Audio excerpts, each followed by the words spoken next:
Rimba, orang kepercayaan Bapak.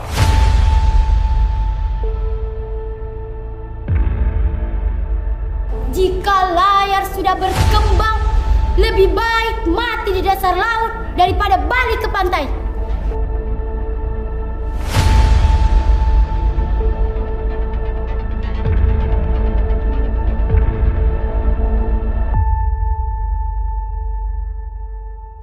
Aku sudah tahu lama, tapi aku tidak ambil peduli.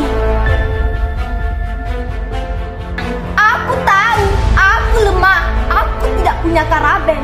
Tapi kalau disuruh menulis-nulis seperti yang aku laksanakan, lebih baik aku makan tanah.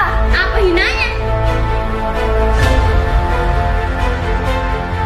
Sampai kapan kita mesti begini? Sampai Angkatan Laut Republik datang dan muka lari seperti kita. Diam!